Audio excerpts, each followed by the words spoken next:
Michael and I were working together. We were exploring the concept of a dream within a dream.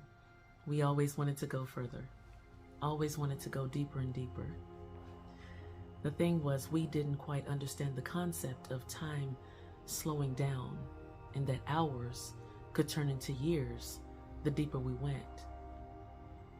That we could actually get trapped so deeply in that dream state that it could become our reality.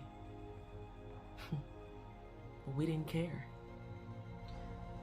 because we created a whole world for ourselves. We created our own world, and it was really cool, feeling like gods. But after a while, it just became impossible for me to live like that because I knew we were dreaming and none of this was real. But for Michael, the dream had become his reality.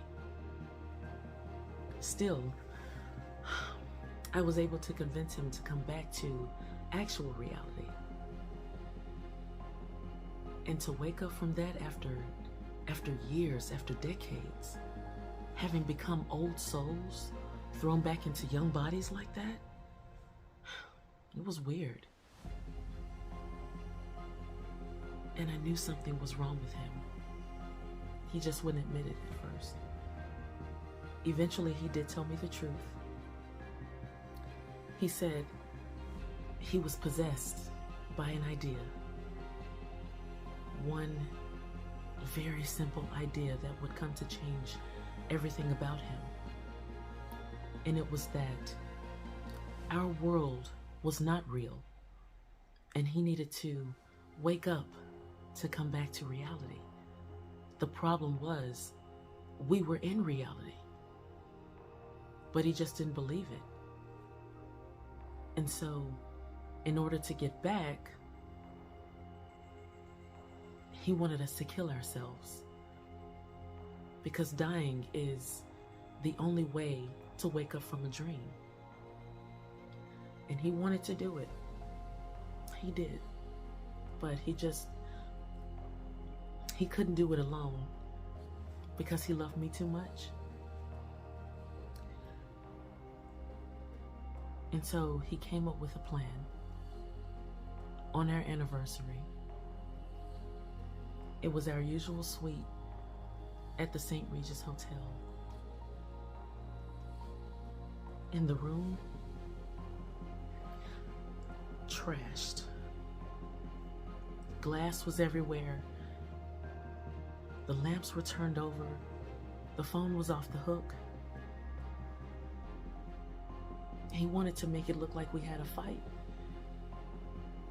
I didn't understand what was going on, and then I saw him sitting on the balcony with his legs over the railing, ready to jump. And I said, Michael, what is this? Honey, what's going on? And that's when he told me. He said he had filed letters with an attorney saying that he had feared for his life, that I had threatened to kill him. Me.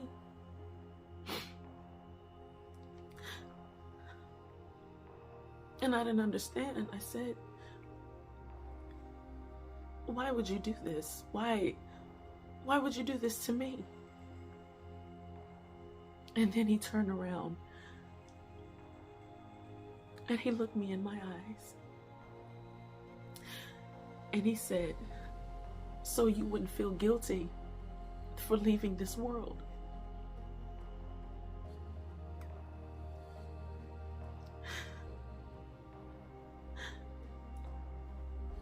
And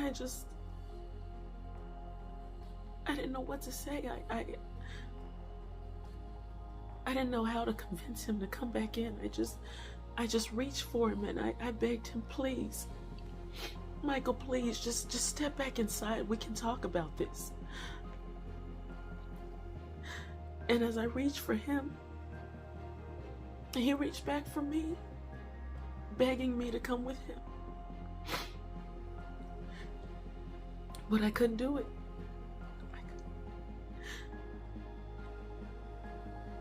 And before I could say everything that I wanted to say, before I could tell him how much I love him, he jumped.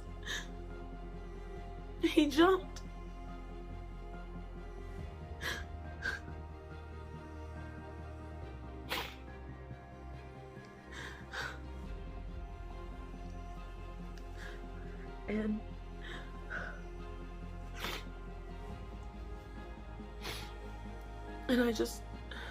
I stood there frozen.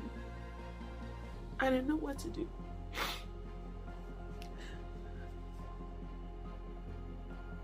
And when they found him, I knew that it wouldn't be long before they would come looking for me. And so I ran. I was so afraid. And I left everything. I left my job, my friends, my family, everything.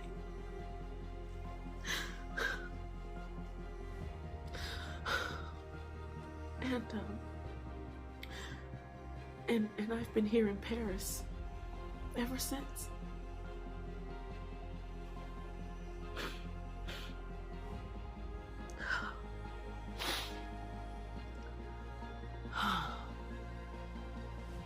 Scene.